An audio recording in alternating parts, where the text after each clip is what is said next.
1958. If you lived through that era, you remember the shockwave Elvis's military induction sent around the world. Millions of teenage girls were crying. Radio stations were running special programs titled "Will Elvis Come Back?" And Colonel Parker feared Elvis's career was over. But nobody knew that what they should really fear wasn't the end of Elvis's career, but the end of Elvis himself. Dr. James Morrison, stationed at the U.S. military base in Bad Nauheim, told young Elvis that the first prescription stimulants he gave him were just to keep him alert. 19 years later, when Elvis was found dead at Graceland, 14 different prescription drugs were detected in his body, and they all traced back to Morrison's examination room. In Morrison's deathbed confession in 2017, if you're going to listen to this story to the end, please don't forget to subscribe, because we're going to reveal truths about Elvis you've never heard before.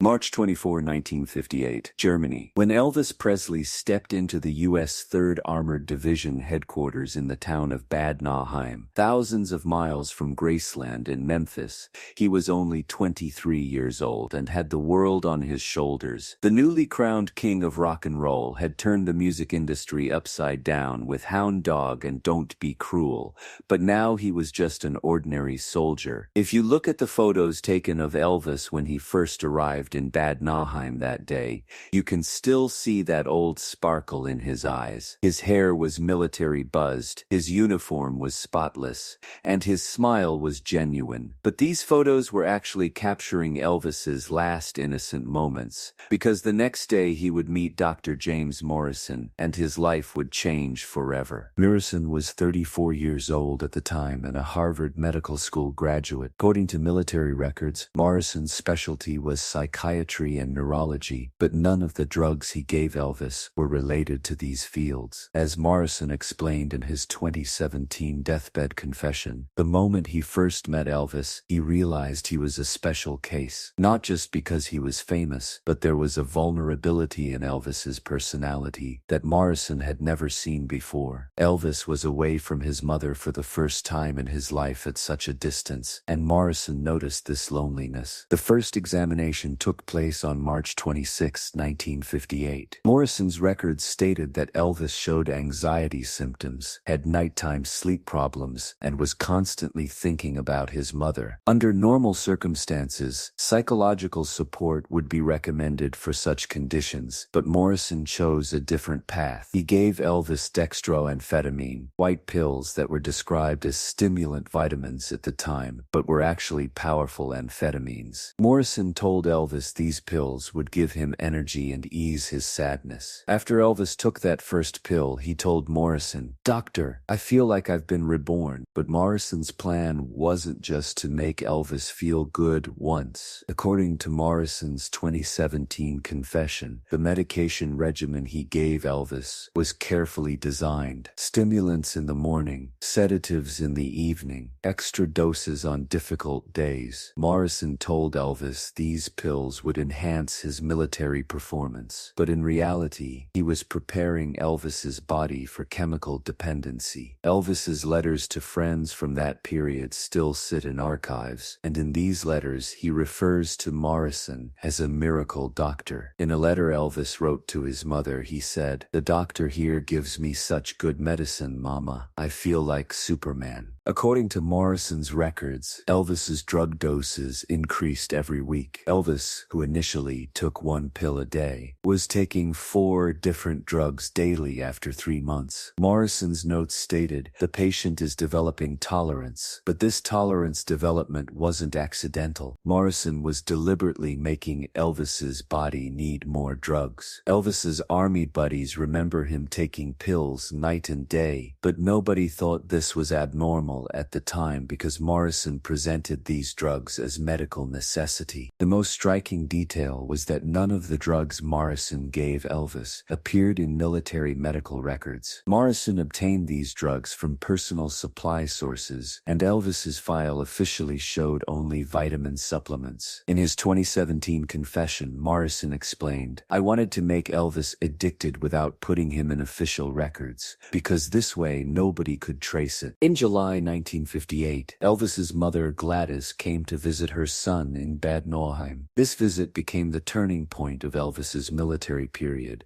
because Gladys immediately noticed the change in her son. Red West, Elvis's childhood friend and later bodyguard, remembers the letter Gladys wrote to Colonel Parker after that visit. "My son has changed. His eyes aren't like they used to be, constantly restless and tense. Whatever that doctor there is doing to him, it's not good." Gladys's fears were justified because Elvis could no longer function without pills. Morrison's records showed that during Gladys's visit, Elvis took extra sedatives to ease his mother's concerns. Gladys understood this change in her son's behavior, not only with maternal instinct, but also with her own experience, because Gladys herself was using nerve pills at the time and saw the same symptoms in her son. Charlie Hodge, one of Elvis's army buddies, later told in interviews that during Gladys's Bad Nauheim visit, she had a long conversation with Morrison. In this conversation, Gladys had asked Morrison to have her son stop taking the pills, but Morrison told Gladys they were necessary for military duties. After Gladys returned to America, she complained to her neighbor,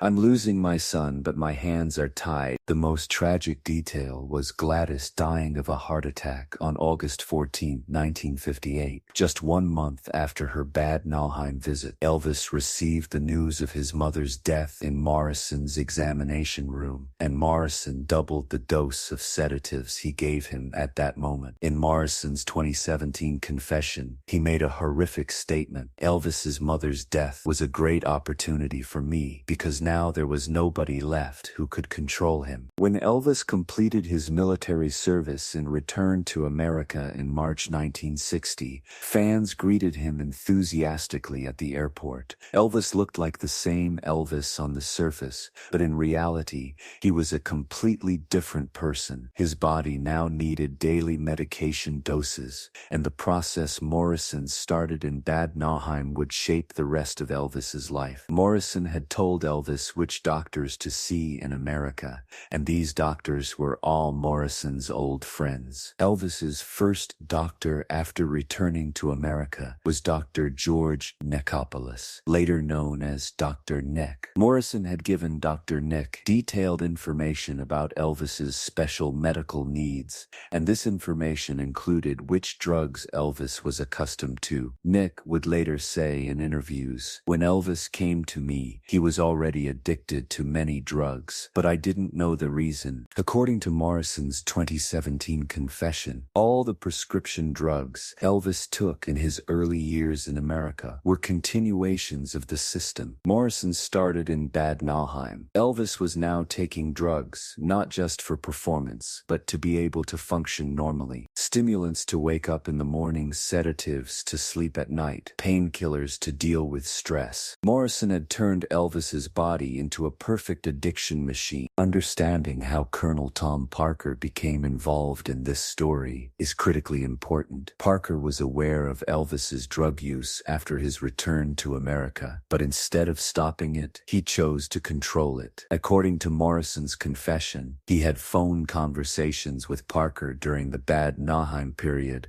and informed Parker that Elvis had become manageable. For Parker, this situation was actually advantageous because an addicted Elvis was easier to control. Given Elvis's film contracts and concert schedule in the 1960s, Parker needed to keep Elvis working constantly, and the drugs helped with this. Elvis could work night and day with stimulants, calm down with sedatives. In Morrison's words, he had become a perfect performance machine. The most striking detail was Parker advising Morrison on which doctors Elvis should see in his post-military period. Parker suggested choosing doctors who were Morrison's friends, ensuring Elvis's drug supply continued uninterrupted. This system was so well organized that Elvis never experienced drug withdrawal and never realized his addiction. The 1960s were golden years for Elvis professionally, but personally, the tragedy deepened. Every year, drug doses increased and varieties expanded. Morrison's initiated system now operated on its own. alone because Elvis's body constantly needed more drugs. According to Dr. Nick's records, Elvis was taking an average of 15 pills daily in 1965, and this number increased every year. Jerry Schilling, one of Elvis's close friends,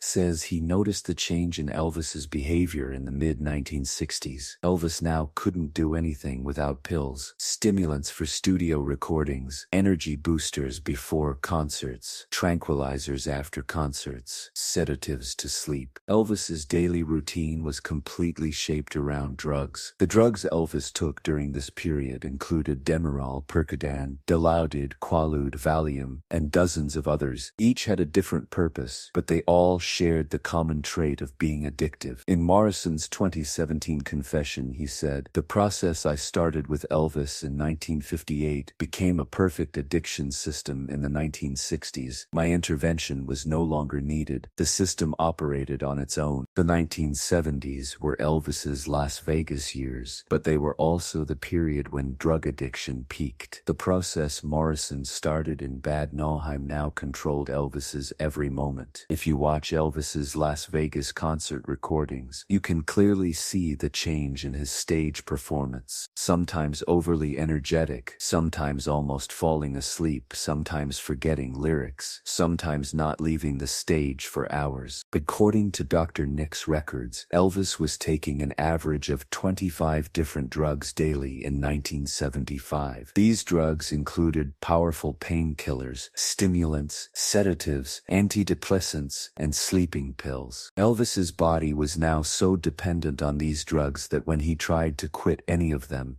he experienced severe withdrawal crises. The most tragic detail was that Elvis was aware of his condition during this period. According to Larry Geller, Elvis's close friend, Elvis said in 1976, "These pills are killing me, but I can't live without them." Elvis tried several times to break free from his addiction, but his body could no longer function without drugs, and each time he returned to more intense drug use. The most striking part of Morrison's confession was about the years before Elvis's death. In 1977, "I was following Elvis's news and knew he was a living dead man. The process I started 19 years ago in Bad Nauheim was about to reach its end. Elvis was going to die, and I was responsible for it." August 16, 1977, the day Elvis died. Morrison was watching television that day, and when Elvis's death news came, in his own words, "He felt as if my own son had died." 14 different prescription drugs were detected in Elvis's autopsy report, and Morrison recognized all of them because they all traced back to his examination room in Bad Nauheim. Morrison wrote in his diary that day, "Elvis Presley died. I killed him. 19 years, 4 months, and 23 days ago in my examination room in Bad Nauheim." This diary note was found by Morrison's grandson and proved the accuracy of his 2017 deathbed confession. In the years following Elvis's death, Morrison underwent psychological treatment and developed alcohol addiction. Morrison's wife later said in interviews that Morrison constantly mumbled, "I killed Elvis." Morrison never practiced medicine again after retiring in the 1990s and isolated himself from society. In Morrison's final 2017 confession, he said that what he did to Elvis was a medical experiment, that he was curious about what it would feel like to control a famous person. Morrison confessed, "I used Elvis as a guinea pig and slowly killed him over 19 years. Mark, Morrison's grandson, found all the Elvis-related records from the Bad Nauheim period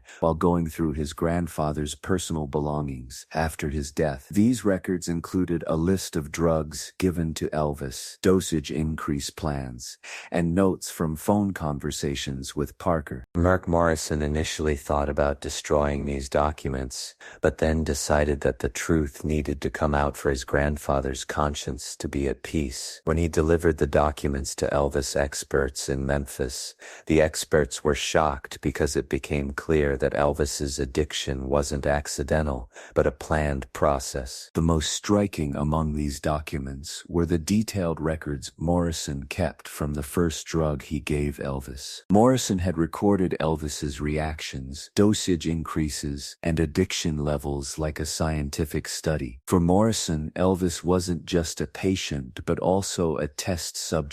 After Morrison's confession emerged, our perspective on Elvis's death completely changed. Elvis wasn't just a celebrity with prescription drug addiction. He was a victim who had been systematically made addicted. The process Morrison started in Bad Nauheim stole 19 years of Elvis's life and ultimately killed him. This truth doesn't affect Elvis's musical legacy because Elvis's talent and artistry emerged despite his addiction. But to understand Elvis's personal tragedy, it's necessary to know Morrison's role. Elvis's death wasn't accidental. It was the result of a planned process that began in 1958 in Bad Nauheim. Morrison's final words in 2017 were, "Elvis Presley gave the world wonderful music, but I stole his life from him. I will die paying the penance for this sin." After Morrison's death, only his name and birth-death dates were written on his tombstone. No words of praise, no achievements, because Morrison's only achievement was slowly killing Elvis Presley. Among the documents Mark Morrison found weren't just records about Elvis. In Morrison's personal files were other famous names he treated in the 1950s and 1960s, and all had undergone the same treatment method. Morrison's records mention names like Marilyn Monroe, Judy Garland, and Johnny Cash. The same systematic addiction plan had been applied to each. Mark Morrison discovered shocking details in the diaries he found in his grandfather's secret safe at home. Morrison had conducted a study he called the Celebrity Patient Project in the 1960s, in which he tried to make selected famous people addicted in a controlled manner. Elvis was one of the first and most successful subjects of this project. In Morrison's diaries was found the writing, "The Elvis case produced perfect results. Full control was achieved for 19 years. I will apply the same method to other subjects." This writing proved that Elvis didn't become addicted by chance, but was part of Morrison's larger plan. Mark Morrison's research also revealed dark details about his grandfather's Harvard Medical School background. Morrison had been expelled from Harvard in 1952 for unethical experiments,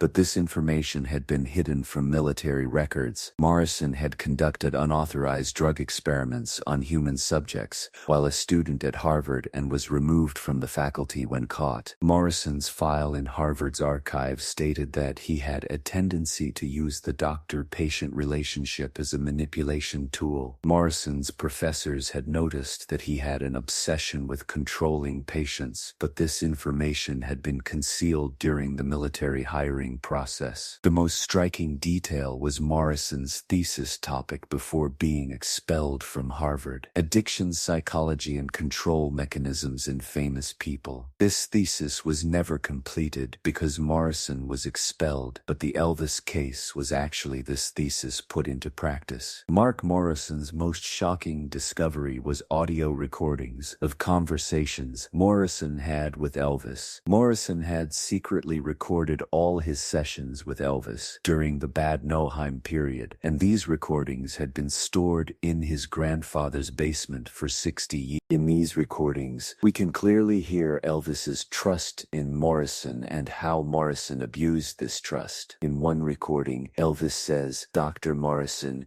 you saved my life. I couldn't have finished military service without these pills." Morrison's response was, "Elvis, this is just the beginning. I have a lot to teach you." In another recording, Elvis asks Morrison, "Can I get these pills after I return to America?" And Morrison replies, "Don't worry. I'll tell you which doctors to see in America. They'll give you the same drugs." This recording proves that Elvis's drug addiction in America was pre-planned by Morrison. The most disturbing recording was from after Elvis's mother's death. Elvis, crying, tells Morrison, "Doctor, my mother died. I don't know what to do." And Morrison responds in a cold tone, "Don't be sad, Elvis. I'll give you drugs to ease the pain." Morrison had used Elvis's most vulnerable moment as an opportunity to make him even more addicted. Morrison's documents also contained correspondence with Dr. George Nicopolis. Dr. Nick was actually a colleague Morrison knew from Harvard, and Morrison had informed him before Elvis's return to America that he would be taking over a special patient. In Morrison's letter to Dr. Nick, "Elvis Presley will come to you in a special condition. You need to continue his Bad Nauheim period medication regimen. This is not just medical necessity, but also a matter of control." After receiving this letter, Dr. Nick replied to Morrison, "Understood. I will continue to keep Elvis under control." Behind Dr. Nick's later statements in interviews that Elvis was already addicted to many drugs when he came to me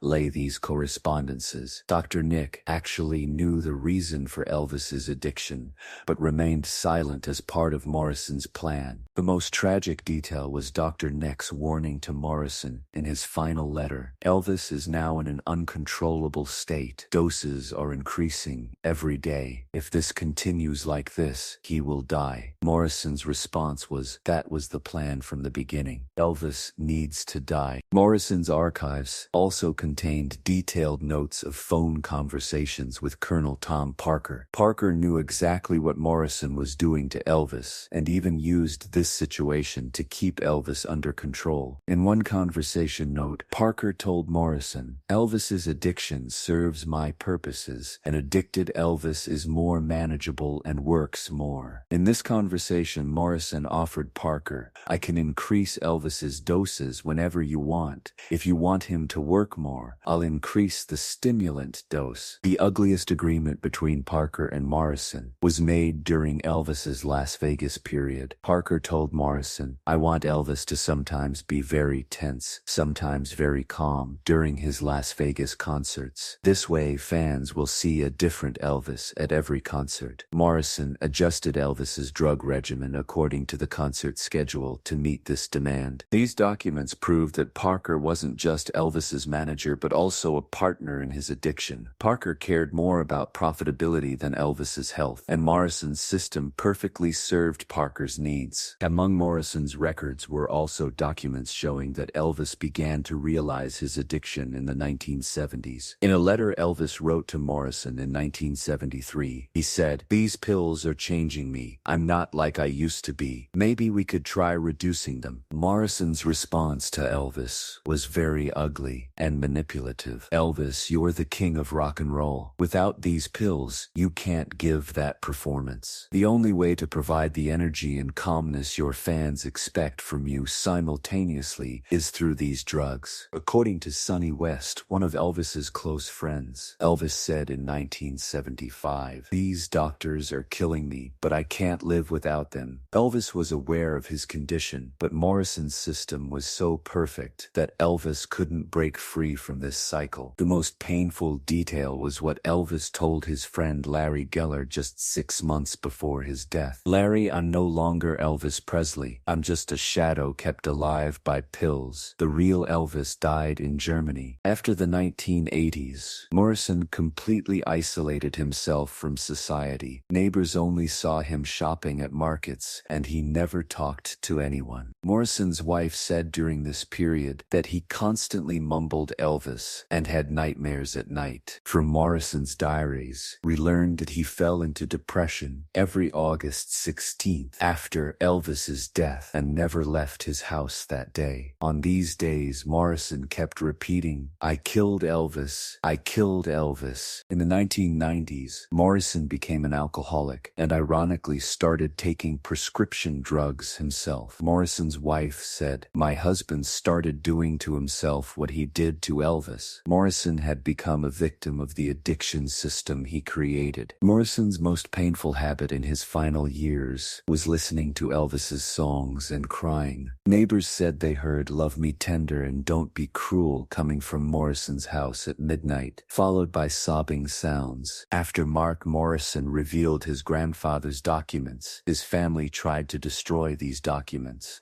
Morrison's other grandchildren and children put great pressure on Mark because revealing this truth would tarnish the family name. Morrison's son David told Mark, "Don't show these documents to anyone. Don't sully your father's memory." But Mark resisted, saying, "Grandfather killed Elvis. This truth needs to come out." Big fights broke out within the family, and Mark severed ties with most of his family. Morrison's wife, while alive, wanted these truths not to emerge because my husband's final years were already spent in regret. Let him rest in peace after his death. But Mark was determined to deliver the documents to Elvis experts, saying, "Elvis fans deserve the truth." The family pressure was so intense that Mark considered hiding the documents for a while, but eventually his conscience prevailed, and he handed over all records to Elvis experts in Memphis. This decision cost him his family, but ensured Elvis's true story came to light. After Morrison's Elvis case emerged, the American Medical Association used this incident to develop new ethical rules. Morrison's actions are studied under the heading of patient manipulation in modern medical ethics and shown to medical students as a bad example. Harvard Medical School made an official apology after the fact that Morrison was a former student came to light, saying, "The reasons for Morrison's expulsion from Harvard should have been investigated in more detail." The American Psychiatric Association is studying the Morrison case under the heading of abuse of trust in doctor-patient relationships and has developed recommendations to prevent similar cases. Morrison's actions toward Elvis are now part of ethics courses in medical schools. This case also led to the development of special ethical rules for doctors working with celebrities. Stricter supervision is now applied to the prescription authority of doctors working with celebrity patients. The most shocking documents Mark Morrison encountered during his research in his grandfather's house were correspondences with the CIA. It emerged that Morrison, during the Bad Nauheim period, was not only an army doctor, but also a secret agent of the CIA's MK-Ultra program. MK-Ultra was a secret experimental program the CIA ran on mind control in the night. In Morrison's correspondence with the CIA was found, "Experiments on subject EP are producing successful results. Full control achieved through chemical addiction." These documents proved that Elvis wasn't accidentally Morrison's patient, but was specially selected. The CIA wanted to control a figure with great cultural influence like Elvis. The most striking document was Morrison's report to CIA Operations Center Langley. The Elvis Presley case is a perfect social experiment. It's possible to control a famous person with chemical addiction. This method can be used for other targets too. Elvis wasn't just Morrison's personal experiment, but part of the CIA's official operation. Morrison's files mentioned a secret project codenamed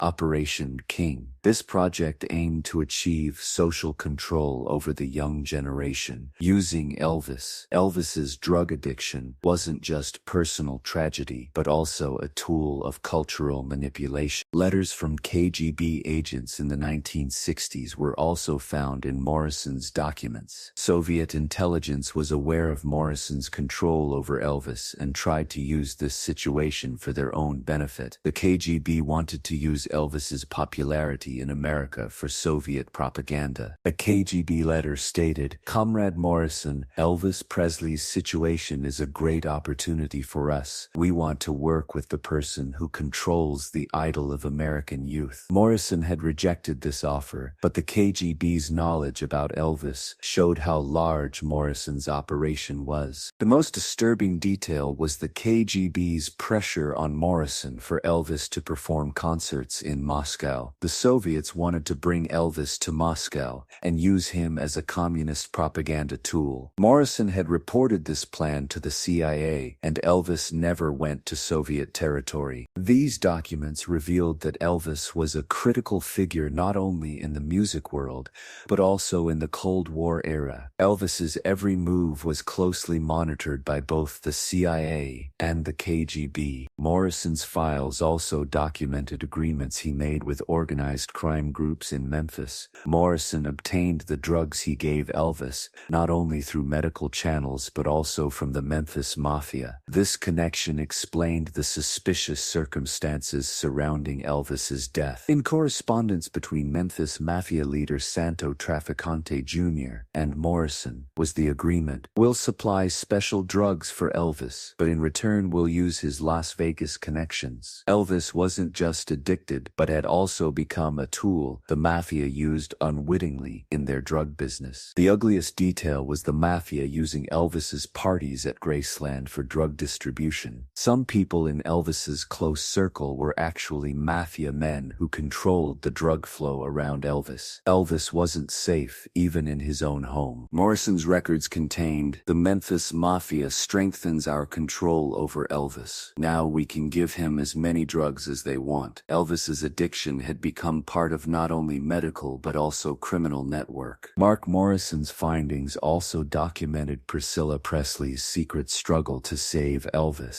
Priscilla had realized what Morrison was doing to Elvis in the late 1960s and tried to stop it. In Priscilla's letters to Morrison, "I want my husband back. These drugs have changed him. I don't recognize him anymore." Morrison replied to Priscilla, "These drugs are essential for Elvis's health." But Priscilla wasn't convinced. The most dramatic event happened in 1972. Priscilla secretly sent all the drugs Elvis was taking to a laboratory and had them analyzed. The analysis results showed that the drugs Elvis was taking were 15 times the therapeutic dose. When Priscilla confronted Morrison with this report, Morrison said, "You're not a doctor, don't interfere with me." Priscilla's biggest fear was that Lisa Marie would suffer the same fate as Elvis. Morrison's records contained Priscilla's concern. "I can't leave my daughter with Elvis. They might get her addicted to these drugs too." The real reason Priscilla left Elvis was actually to protect Lisa Marie. Dr. George Nicopolis's personal diaries were found in Morrison's archives, and these diaries showed that Dr. Nick was trying to save Elvis but couldn't withstand Morrison's pressure. Dr. Nick was actually trying to be Elvis's friend, but had become a prisoner of Morrison's plan. In Dr. Nick's diary, "I'm killing Elvis, and I'm aware of it. But because of Morrison's threats, I have no other choice. If I stop giving Elvis drugs, Morrison will destroy me." Dr. Nick was also one of Morrison's victims. The most painful detail was what Dr. Nick wrote in his diary the day before Elvis's death. "Elvis will die tomorrow and I can't prevent it. Morrison's plan is nearing its end. May God forgive me." After Elvis died, Dr. Nick underwent psychological treatment for years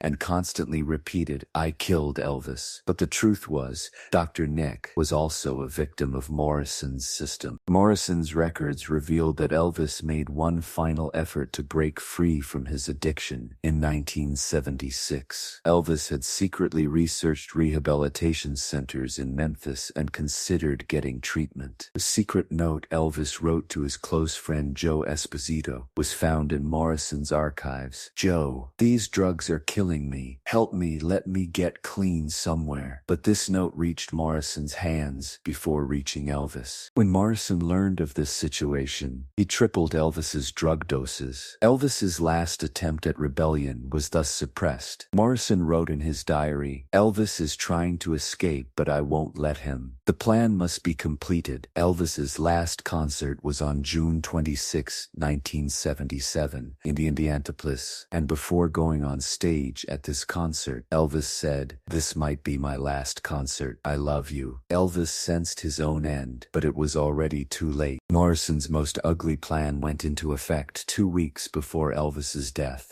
Morrison had prepared the final drug cocktail that would raise Elvis's dose to lethal levels. This cocktail was the composition of drugs Elvis took on August 6. Morrison's final instruction to Dr. Nick was, "Give Elvis this combination. Let the experiment end now. 19 years is enough." Dr. Nick cried when he received this instruction, but he knew he couldn't withstand Morrison's threats. The most disturbing detail was that Morrison had calculated Elvis's death time in advance. Morrison wrote in his diary, "Elvis will die around 3 over 2:07 p.m. on August 16, and indeed Elvis was found dead at 2:30 p.m. Morrison wrote in his diary while watching Elvis's death: "News on television. Mission accomplished. The Elvis Presley project is completed." His 19-year plan had reached its end. Morrison's documents also contained information that Elvis's autopsy report was manipulated. Morrison had contacted the doctors who performed the autopsy and pressured them to not exaggerate the report. The real autopsy report showed that Elvis had 25 different drugs in his body,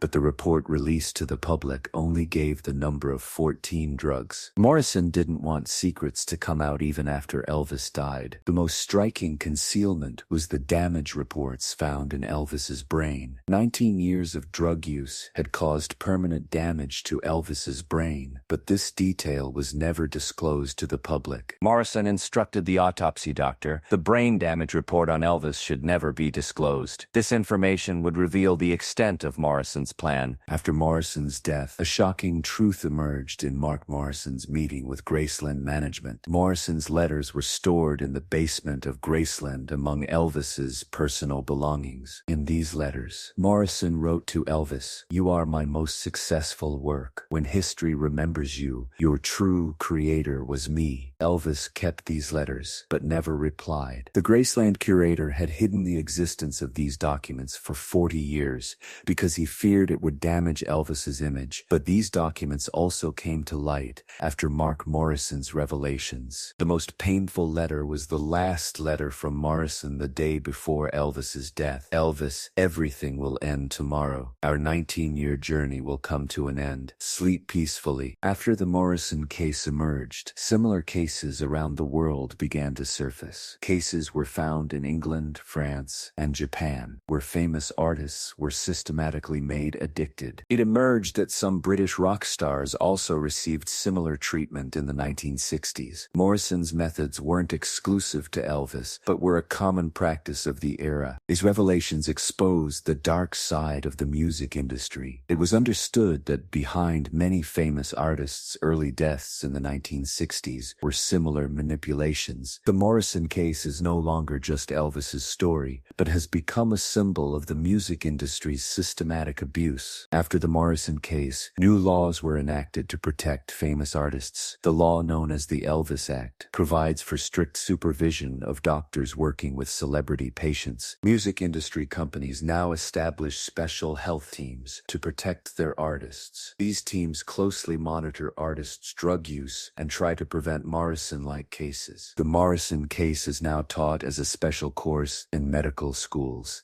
and future doctors learn from this story. Morrison's actions are among the fundamental examples of modern medical ethics. The most important change was the regulations made regarding patient rights. Now, no doctor can manipulate their patient as Morrison did because legal protections are much stronger. Measures have been taken worldwide to ensure that what Morrison did to Elvis is never repeated. Elvis's tragedy at least served to protect future generations. This story shows us that Elvis Presley was not only the king of rock and roll, but also one of the biggest victims of medical abuse. The process Morrison started in Bad Nauheim in 1958 created one of the biggest tragedies in music history. But Elvis's true greatness was giving the world unforgettable music despite all these difficulties. Morrison controlled Elvis's body, but could never capture his soul and music.